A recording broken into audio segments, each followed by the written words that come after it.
예수님께서 예루살렘 성전에 올라가셨는데 그때 올라가신 이유는 세상의 영광을 받으시러 올라가신 것이 아니라 하나님의 뜻을 온전히 이루시려고 십자가의 영광을 이루시려고 십자가를 지시려고 올라가셨습니다. 그리고 예루살렘 성전에서 말씀을 가르치실 뿐만 아니라 성전을 깨끗하게 하셨습니다. 특별히 그곳에서 장사하던 사람들을 다 내쫓으셨는데 그 이유는 성전을 가보니 그 성전이 강도의 소굴이 되어 있었기 때문입니다. 그때 그 성전 안이 얼마나 소란스러웠겠습니까? 그럼에도 불구하고 예수님께서 말씀을 가르치실 때 그 말씀을 이제 달갑게 기쁨으로 듣는 사람들이 있었습니다. 물론 예수님이 말씀을 이제 가르치실 때 또 어떤 일들을 행하실 때 그것에 대해서 화를 내고 분노하는 사람들도 있었습니다. 성전에서 그 상을 다 엎어버릴 때는 아마 장사하는 사람들이 그랬을 것이고 그 일을 허락해 주었던 대제사장이나 성전 안에 있는 사람들이 그랬을 겁니다. 그러나 또한 예수님이 가시는 곳에 보면 말씀을 들을 때 기뻐하는 사람들이 있는가 하면 또 한편으로는 예수님을 어떻게 하면 죽일까 반대하고 이제 저항하는 사람들도 있었습니다. 한편으로는 기쁘게 듣는 사람이 있는가 하면 한편으로는 마음에 화를 내고 분노하는 사람은 어디나 있었던 거죠. 예수님이 항상 진리의 말씀을 이제 선포하셨습니다. 그럼에도 불구하고 이와 같은 두 가지 반응, 한편으로는 말씀을 들을 때 기뻐하는 반응, 또 한편으로는 분노하고 화를 내는 이 두 가지 반응이 나오는 이유는 예수님의 말씀을 듣는 그 사람들의 마음의 상태가 다 달랐기 때문에 그렇습니다. 마음이 완악한 사람과 그렇지 않은 사람의 차이이기도 하죠. 마음이 완악한 사람은 진리를 들어도 화가 나는 겁니다. 그러나 마음이 부드러운 사람은 주님이 말씀하실 때마다 그 말씀에 아멘하고 그 말씀을 듣는 자가 되는 거죠.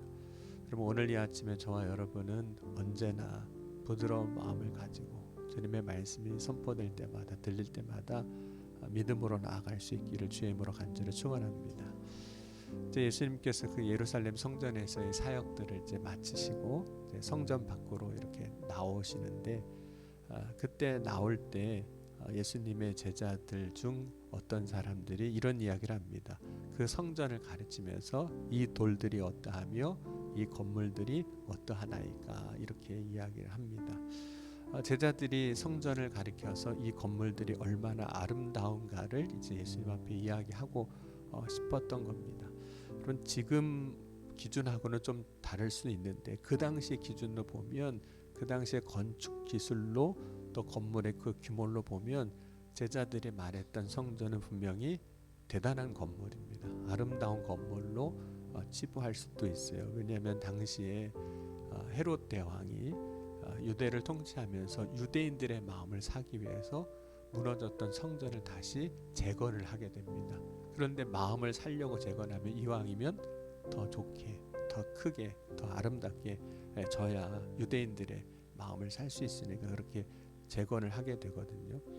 그러다 보니까 유대인들이 비록 지금 로마의 통치는 받고 있지만 그렇게 성전이 재건되는 모습을 보면서 유대인들의 자랑이 되는 거죠.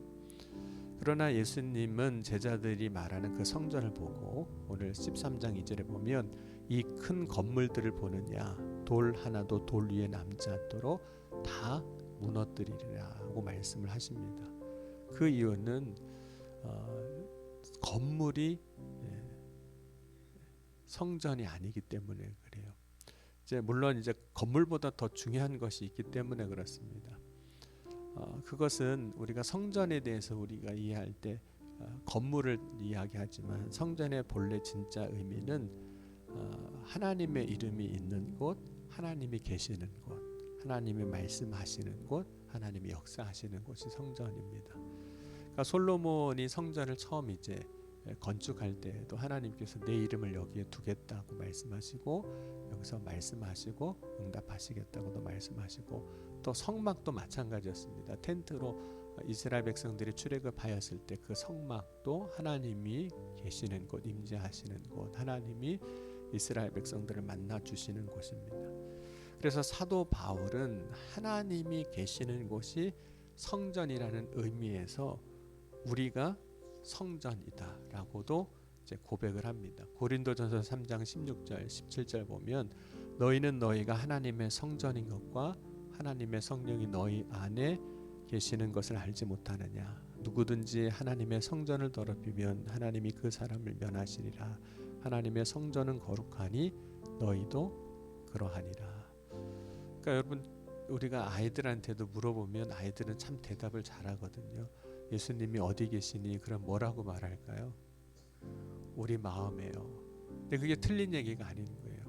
우리 마음에 계시니까. 주님이 계신 곳이 성전이면 건물만이 성전이 아니라 주님 계신 내가 성전이 되는 거죠.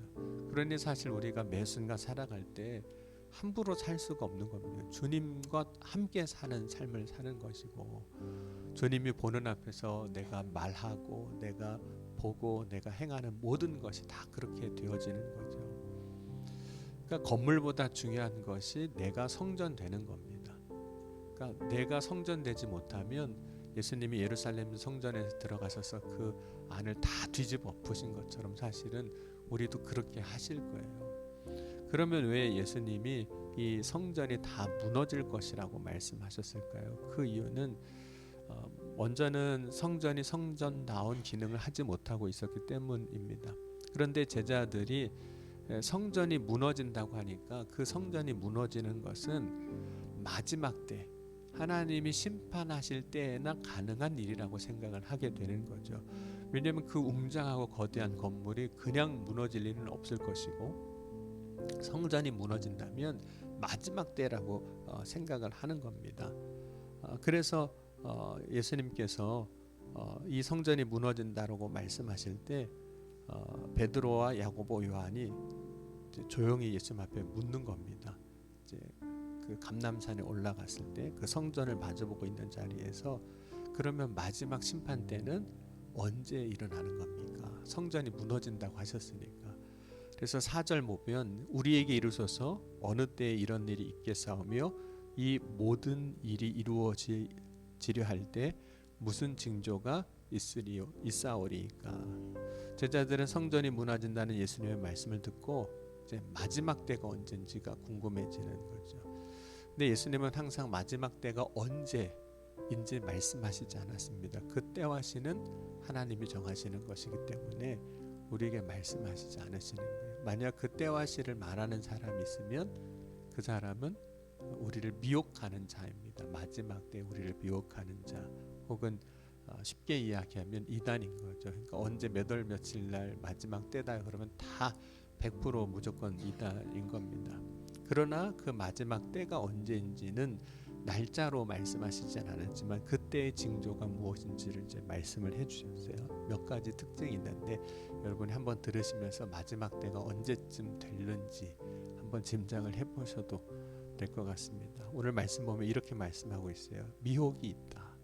그러면서 내가 그리스도라 하는 이들이 많이 일어날 것이다. 그들의 미혹에 넘어가지 말라고 말씀하셨고, 두 번째 징조가 난리와 난리의 소문이 있을 것이다 라고 말씀하셨어요. 그 난리와 난리의 소문은 어떤 거냐면 민족이 민족을 대적하고 나라가 나라를 대적하는 일입니다. 그 전쟁이 되는 거죠.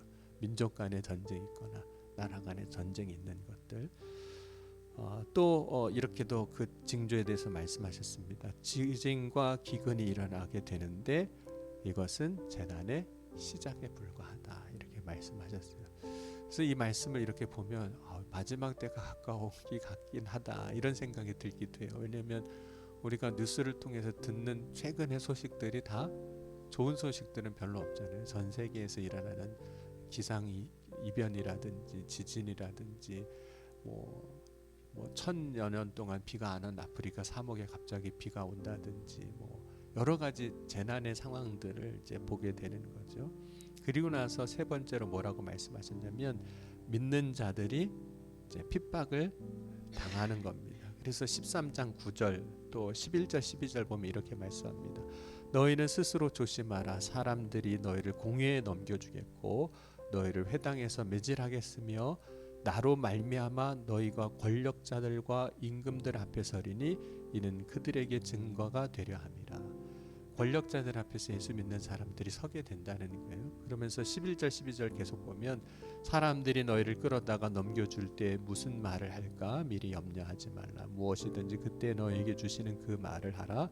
말하는 이는 너희가 아니요 성령이시라고 말씀하면서 사람들이 믿는 자들을 끌어다가 넘겨준다는 겁니다. 그러니까 그리스도인들의 핍박, 고난에 대해서 말씀하는 거죠.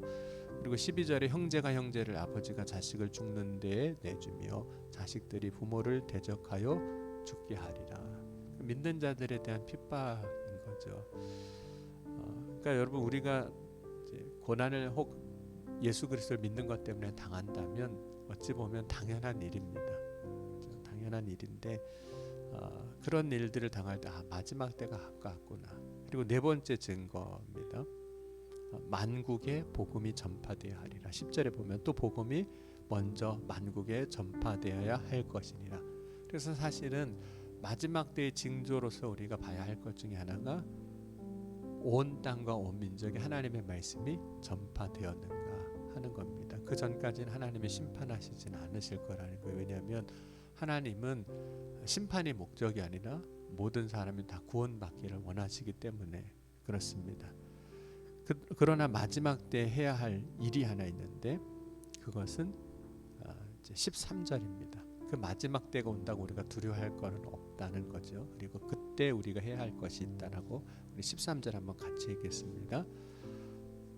또 너희가 내 이름으로 말미암아 모든 사람에게 미움을 받을 것이나 끝까지 견디는 자는 구원을 받으리라. 끝까지 견디라는 거예요. 분명히 힘들고 어려운 상황이 오겠지만 끝까지 견디라. 야고보서 1장 11절 12절에도 이렇게 말씀합니다. 해가 뜨고 뜨거운 바람이 불어 풀을 말리면 꽃이 떨어져 그 모양의 아름다움이 없어지나니 부한 자도 그 행하는 일에 이와 같이 세잔하리라. 시험을 참는 자는 복이 있나니 이는 시련을 견디어 낸 자가 주께서 자기를 사랑하는 자들에게 약속하신 생명의 면류관을 얻을 것이기 때문이라 그랬습니다. 그러니까 끝까지 견디는 자. 그러니까 우리가 마지막 때에 조심해야 할 것은 미혹에 넘어가지 않는 것도 그렇지만 환난과 핍박과 어려움 가운데서도 중요한 것은 우리의 믿음을 끝까지 지키는 겁니다. 그러니까 끝까지 견디는 자가 구원을 받습니다. 그리고 끝까지 견딘다는 게 어떤 걸까요? 믿음으로 사는 걸 말하는 거죠. 끝까지 믿음으로. 여러분 세상은 우리를 믿음으로 살지 못하게 하는 일들이 더 많아질 겁니다. 그러니까 세상이 사실 어떻게 보면 살기 좋아질수록 보면 믿음으로 살기는 더 어려워지는 건 사실인 것 같아요.